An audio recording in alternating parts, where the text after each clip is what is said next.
נפסק. וזו תוצאה של שטיפת מוח. Because people like us, like me, we was born in China, just like we born straight into the washing machine, got our brain washed. כי אנשים כמוני שנולדו בסין, נולדו ישירות לתוך מכונת שטיפת המוח הזאת, כבר מגיל 0. Because we believed the country we were living in was the great country and the great system. מגיל 0, כל הזמן שמענו שהמדינה שאנחנו חיים בה היא מדינה נהדרת והמערכת בה מצוינת. And anyone got executed is to be considered as the enemy of the state. וכל מי שמוצא להורג צריך להתייחס אליו כאל, הוא בעצם אויב המדינה. Even doctors, nurses, they felt same way. גם רופאים ואחיות הרגישו את אותו דבר לגבי אלה שמוצאים להורג כנראה. That's why the things can happen in China. בגלל זה יכול לקרות בסין. And in whole China, the doctor, they may not aware what they were doing. ובתוך סין הרופאים לא מודעים למה שהם עושים, למה שהם עשו. For example, in Chinese city Kunming, למשל בעיר הסינית קונמין, in one hospital there were 6 surgeons. They published a medical paper on a medical journal. היו בבית חולים אחד שם 6 רופאים שפרסמו מאמר אקדמי רפואי. In this medical paper, they said they openly admit that they have removed heart and lungs from a donor. במאמר הזה הם בפירוש כתבו והודו שהם הסירו, קצרו לב וריאות מתורם. And on that paper also says this donor was alive, was brought into the theater. He was alive. והם אפילו כתבו שם שהתורם הזה היה חי כשהוא הגיע. So after they took the heart and the lungs, this paper didn't tell you what happened to the donor. המאמר לא ציין מה קורה עם התורם אחרי שהוציאים ממנו את הלב ואת הריאות. In reality, that donor just died on the operation table. ולמעשה אותו תורם מת באותו ניתוח שממנו בו קצרו לו את האיברים. And this medical paper published on the top Chinese medical journal.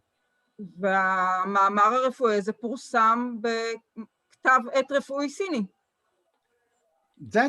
This is to show you that because of they did so many, they forgot to hide, or they even don't know what they were doing.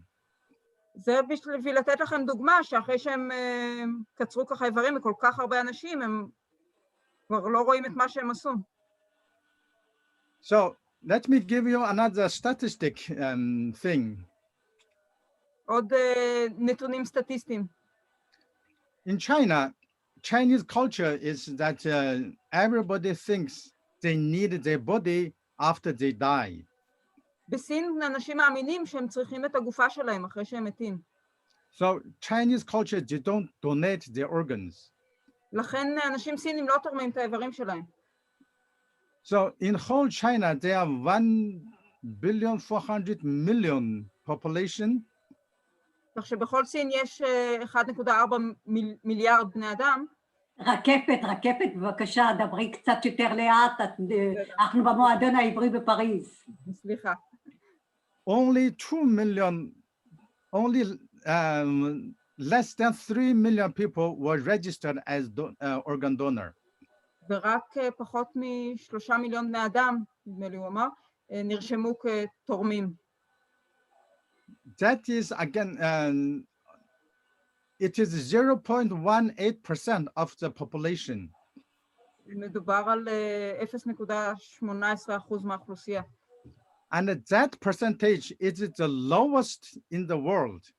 והשיעור הזה של 1.8 הוא הנמוך בעולם. But in China, they have the largest organ transplantation number in the world. אבל מצד שני, בסין יש את מספר השתלות האיברים הגדול ביותר בעולם.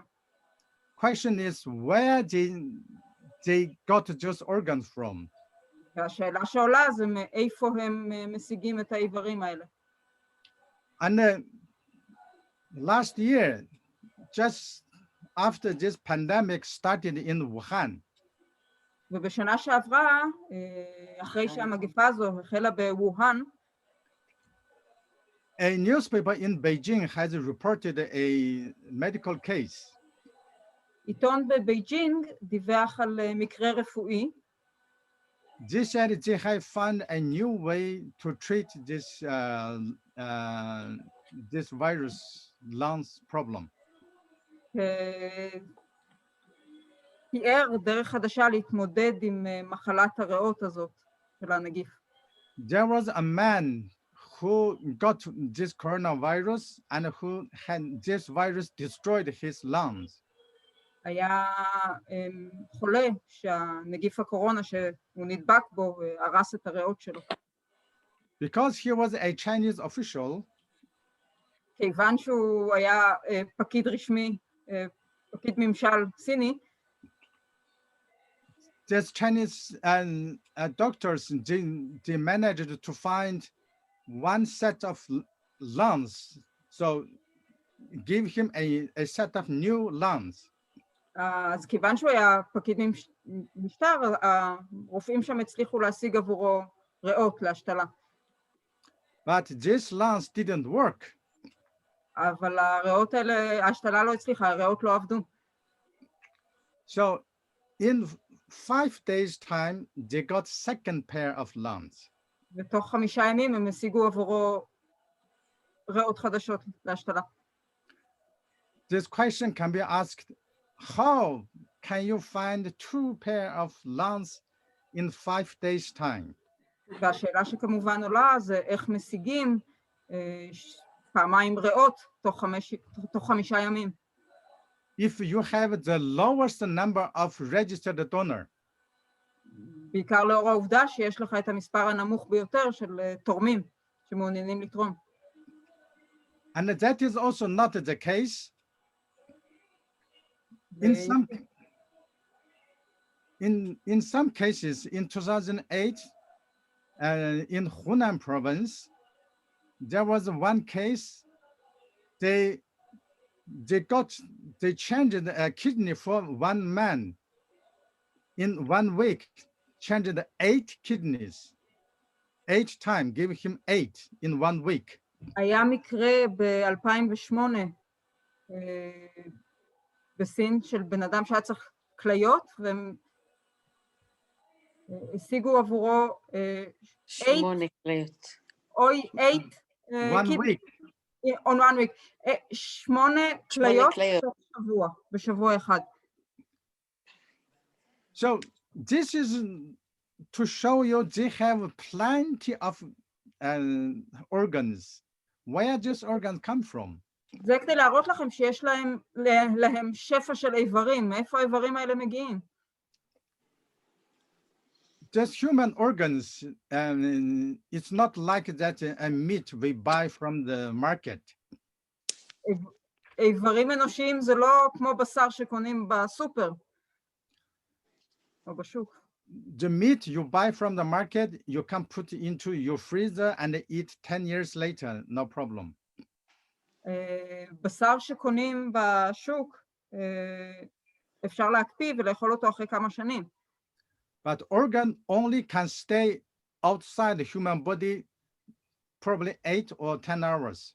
אבל איברים אנושיים יכולים להישאר מחוץ לגוף רק במשך 8 או 10 שעות. You cannot freeze these organs to use later. You can't do that.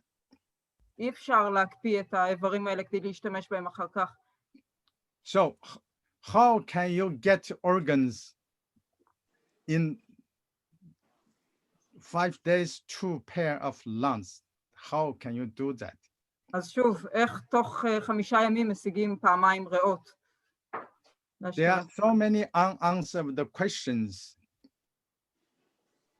יש כל כך הרבה שאלות בלתי פתירות בנושא הזה. So what we find out is that in Xinjiang, מה שאנחנו מגלים שקורה בשינג'יאנג, שבמערב סין, איפה שהאויגורים, in 2016, all Uyghur people has been ordered to have their blood sample taken. כל האויגורים שם ב-2016 נדרשו לעבור בדיקות דם. And the Chinese authority didn't say for what. והרשויות הסיניות לא אמרו בשביל מה הבדיקות דם האלה. And we suspect that is a Chinese authority is building the human organ online database. ואנחנו חושדים שמה שקורה פה זה שהרשויות הסיניות בונות פה עכשיו את בסיס המידע של האיברים החיים. Imagine you come to a fish restaurant. תדמיינו מסעדת דגים. And you will show to the chef you want that fish, that particular fish. ואתה הולך עם השף ומראה לו שאתה בוחר את הדג הספציפי הזה. Because all fish are fresh, is there alive. כי כל הדגים שם שהם חיים הם טריים. And only by this you can get fresh fish and order and that is the one you want, then you can get it. וככה אתה מזמין את המנה שלך, אתה בעצם בוחר את הדג החי. In China, this case is happened to human beings. בסין התסריט הזה קורה לבני אדם.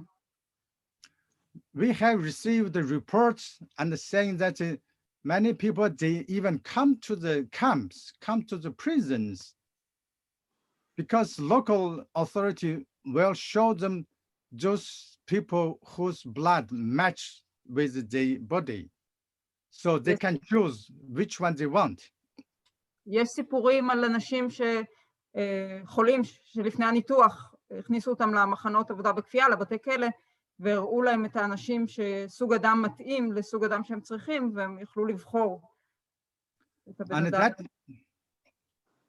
And that we have seen a picture taken in one of the airport in Xinjiang.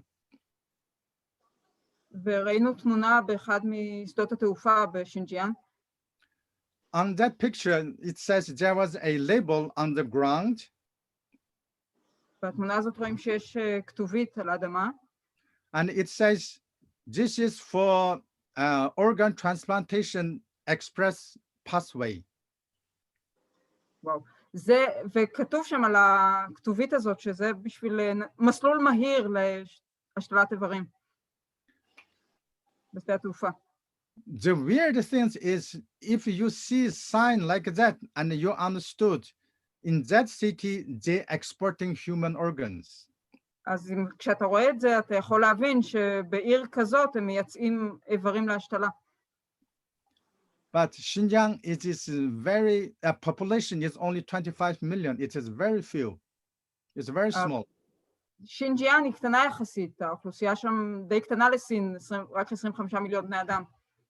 How can they massively export human organs? איך הם יכולים בכמויות גדולות כל כך לייצא איברים אנושיים?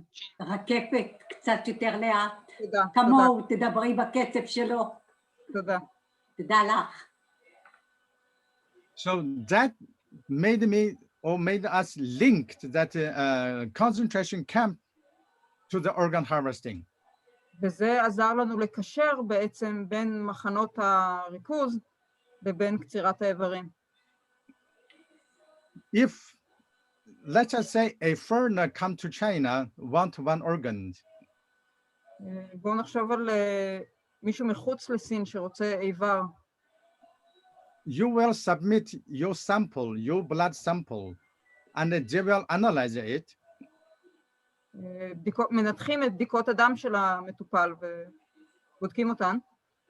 And the Chinese will put search online database and they will find a match in very quick. ושולחים את זה לסין, בסין הם עוברים על הדאטאבייס שלהם והם מוצאים התאמה מאוד מהר. And that matching person probably still alive. ומאוד סביר שאותו אדם שנמצא מתאים כתורם הוא עדיין חי. Then this person will be labeled as a terrorist.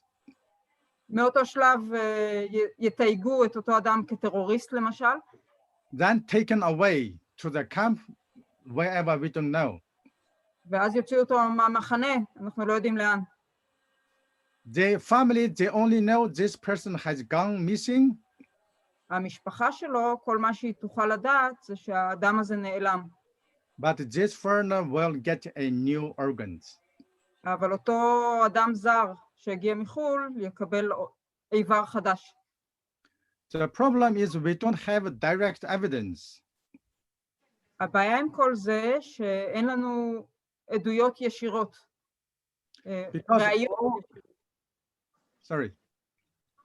Because all victims are dead. בגלל שכל הקורבנות כבר מתים. Because after the organ being taken, their body just disassembled. מרגע שמוצאים את האיבר, לא, פספס. Again, please. After this organ has been taken away, the body has disassembled. אחרי שהם מוצאים את האיבר, הם בדרך כלל שורפים את הגופה. מפרקים אותו, כן, משמידים את הגופה.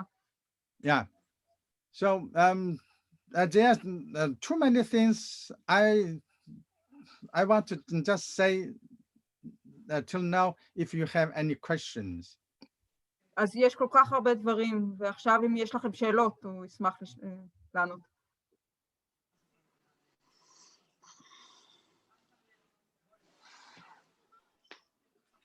רות, לא שומעים אותך, את מושתקת. קודם כל, תודה גם לדוקטור אנבר טוטי וגם לך רקפת על התרגום. Thank you, דוקטור אנבר. תודה, באמת תודה. אני רוצה לשאול אותו איך הוא הצליח לצאת מסין עם הידיעות האלה. איך לא מנעו ממנו ואיך הוא עדיין בחיים. Why are you still alive after knowing all that? And how did you succeed to exit China? He asked.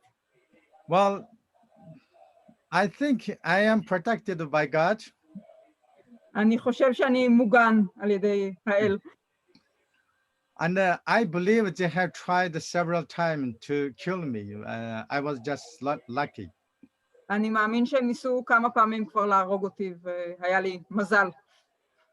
And I believe that if you are seeing that a crime is being committed and you don't say anything, you are the guilty one too.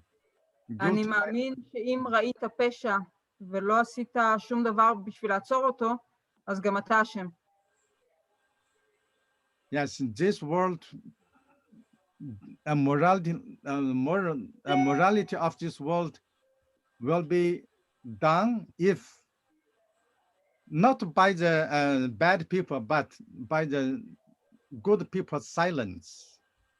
If we keep silence, this hideous crime will continue. מוסריות בעולם תהיה מאוד בבעיה, לאו דווקא בגלל האנשים הרעים שעושים את הפשעים שלהם, אלא בגלל האנשים הטובים ששותקים, שנותנים לפשעים להמשיך. חברים, יש לכם שאלות בבקשה? רחל, בבקשה. מדוע הוא לא המשיך לעסוק ברפואה בלונדון? הוא עכשיו נהג אוטובוס. She asks why can't you? Why not? You're not a doctor, a medical doctor in the UK. Just I tried to pass the exam to requalify as doctor. I tried so many times, I couldn't pass. הוא ניסה הרבה פעמים לעבור את הבחינות ברישיון לרפואה בבריטניה ולא עבר אותם. אני רוצה לספר לכם משהו חיובי מאוד בקשר להשתלות בארץ. אפשר? בבקשה. אני רוצה לומר לכם שרחל היא אחות מוסמכת. אני אחות בחדר בבקשה. ניתוח, בבקשה. בחדר ניתוח, שיצאתי לגמלאות לפני שנה, ובאמת היה סיפור מאוד גדול עם ההשתלות האלה מסין בארץ, וזה הופסק מהר מאוד. זה היה, אני חושבת, סיפור של איזה חודש בסך הכל, ואנשים הפסיקו לנסוע והקופות הפסיקו לממן, אבל אני רוצה לספר לכם על ארגון שנקרא מתת חיים, שייסד אותו הרב הבר. והרב הבר... תני לה לתרגם רגע. אוקיי. She speak about what's going on in Israel, about an organization for organ donations. Donations. אז הרב הבר הקים ארגון שנקרא מתת חיים, ובאים אנשים בחיים שתורמים תרומה אלטרואיסטית של כליות בעיקר. ואנחנו רואים את זה בארץ. הוא הרב הזה, הוא חלה בקורונה בחורף האחרון, ונפטר מהקורונה, ואשתו הרבנית ממשיכה את הפעילות שלו, וקרוב ל1,000 אנשים תרמו כליה לאנשים שהם לא מכירים, בלי תשלום, בצורה אלטרואיסטית לגמרי, וזה משהו שלא רואים בשום מקום בעולם, ובעיקרון זה אנשים צעירים ודתיים, לא חרדים, דתיים, צעירים, שתורמים, ונשים וגברים, וזה פעילות מאוד מאוד יפה שבכל הבתי חולים בארץ. רחל, תני לה לתרגם. אוקיי, סליחה. And this organization of volunteer Eber collected the signatures from people who want to donate their kidneys. מעל 1,000? About 1,000 people have given their kidneys. And it is stopped. The Israeli health care stopped to finance transplantation in China. Yeah, הופסקה התיירות של תרומת איברים לסין, של ניתוחי השתלה לסין, הודות לתיקון לחוק שראינו שג'יי לוי. נכון. I'm telling them about the law in Israel that Jay Levi promoted. רחל, תמשיכי בבקשה, רחל. אז הארגון הזה באמת באים אנשים שבאים מרצונם, תורמים, יש לנו אפילו שר בממשלה שתרם לא מזמן, נכון. שר התרבות, חילי טרופר, שתרם כליה לאיש שהוא בכלל לא מכיר, וזה פעילות מבורכת וענפה, ואנחנו גאים שישראל גם מובילה, גם באתיקה המקצועית, וגם המצפונית והמקצועית והאנושית, שהפסיקה את העסק הזה, ושגם כן מובילה בתרומת איברים מן החי, תרומות וולונטריות. So she is proud of Israel that was the first to stop the... Yes, I know that. I'm proud of Israel too. And for so many donations here in Israel. I just want to tell you that we know someone from our high school that has been transplanted of heart in one of my school, of our school. Our school, right. Our friend. Yes, that's great. He didn't know it. It was 14 years ago. It wasn't known then about about forced harvesting organs in China. We didn't know them. תרצי שאני ארחיב קצת מה אנחנו עוד יודעים על הקצירת איברים? כן, אנחנו כן. עוד שאלות לדוקטור אנבר? למישהו? יהודית, רצית לשאול משהו? אני רוצה, את שומעת אותי? כן, מצוין. את רואה את מה שאני מחזיקה ביד? לא, תשימי אותו יותר גבוה. יופי. That is Falun Gong practitioner, yeah. No, I'm not. I was at Kiryat Yam in the sea. I was walking, and there was a group that was doing Falun Gong. And so I thought it is gymnastic because I teach gymnastic. And after they finished, they gave me that, and they explained me what happened. It was terrible, and I have that near my bed because I always לא שומעים אותך, לא שומעים אותך, עינך. אז תגידי, המילים האלה הן מילים כל כך יפות, וזה על יד המיטה שלי, ואני כל פעם מסתכלת, בגלל זה יש לי את הדף הזה, ובגלל זה היה חשוב לי לשמוע את ההרצאה, כי פשוט זה זעזע אותי מה שסיפרו לי, זה היה כיף להתעמל איתם. So she talked about when she met Falun Gong practitioners in north of Israel. I have been to Knesset in Israel, and by invitation of Falun Gong practitioner in Jerusalem. הוא ביקר בכנסת. Yeah. When was it? In which year? It is 2016, I think. ב-2016 הוא ביקר בכנסת, מתרגלי פלון גונג, הזמינו אותו. Yeah. Great. Falun Gong is a kind of religion and Qigong practice. פלון גונג, הוא קורא לזה דת, זה סוג של תנועה, it's a spiritual way. Yeah, it is kind of, it's not gymnastic, but it is kind of a spiritual practice, meditation. יש בזה תרגול, קצת כמו צ'יקונג. כן, כן, יש תרגול דומה לצ'יקונג, נכון. וגם הדרך רוחנית. הדרך הרוחנית הזאת מדברת על אמת, חמלה וסובלנות. זה מה שהיא... נכון, אמת, חמלה וסובלנות, בדיוק. הנה, זה מה שיש לי בדף, אתם רואים? לא, תרימי את היד. Yeah, truth, compassion and forbearance. Yes, I know them, yes. I know them very well.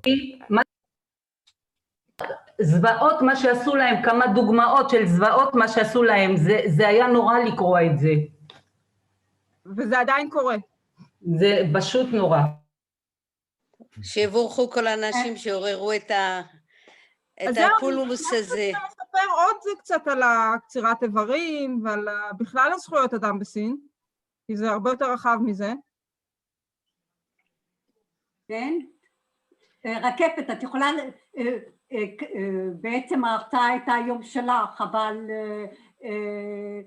דיברנו יותר עם דוקטור אנבר וראינו גם את הסרט שממחיש הכל, אבל אם יש לך משהו להוסיף עכשיו שלא נאמר, כי את מדברת על זכויות האדם בכלל בסין גם כן, אבל זה חלק מאוד מאוד גדול מהזכויות האלה, הזכות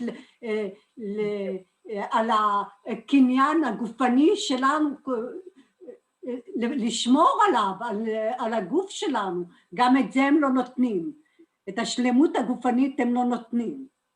So thank you very much, Dr. Enver. תודה רבה. Thank you.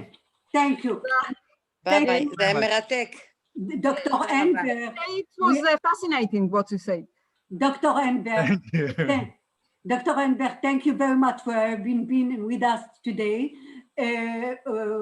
We would like to have you again, and we will do it better than today with the problem. I'm very, very sorry.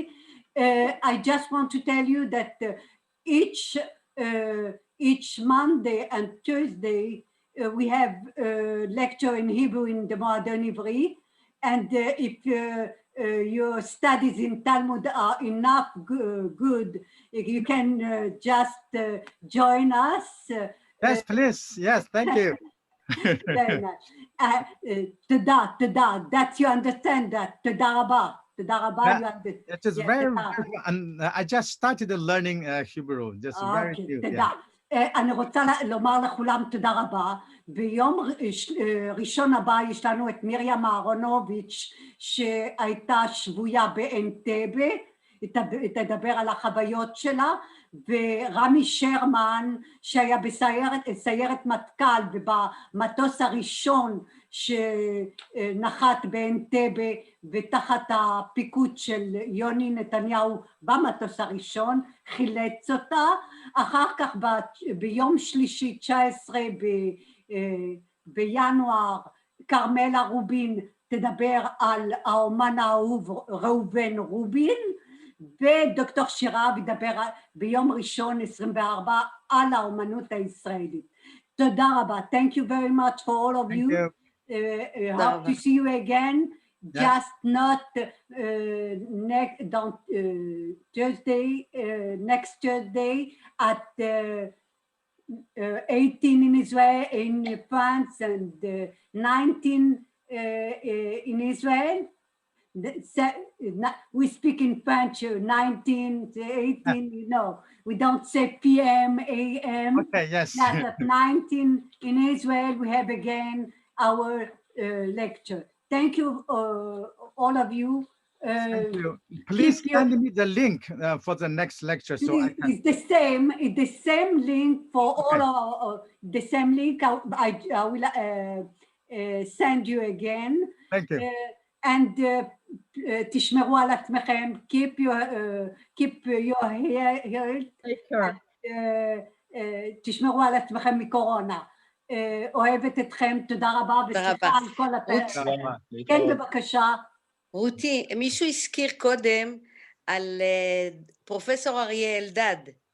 כן. אז הוא היה קצין רפואה ראשי, הוא היה מנהל המחלקה לכירורגיה פלסטית בהדסה ירושלים, חבר כנסת, ואבא שלו נתן לנו הרצאה כשהיינו ילדים בימינורד.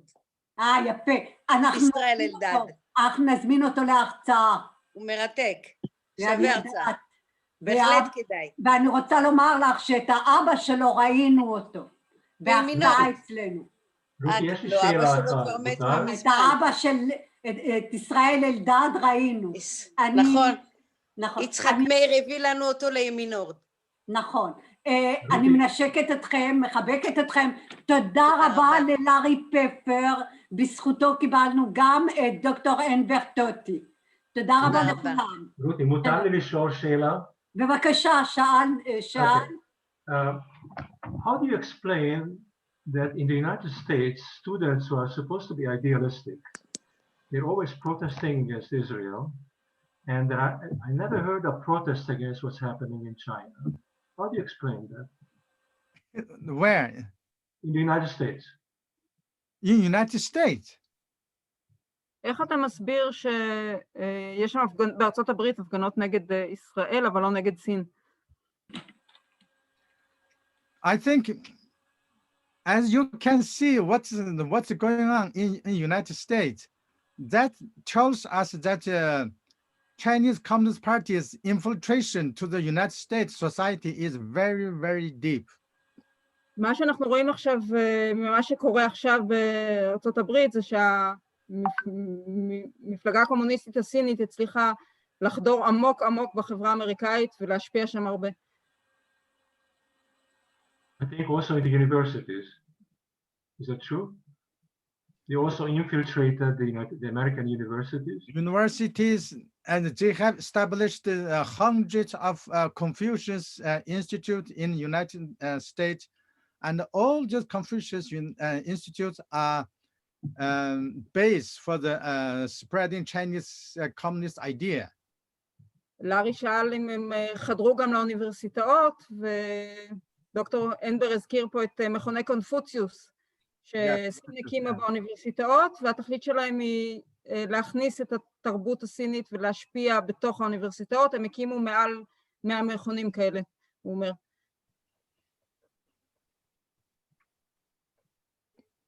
בבקשה, עוד שאלות?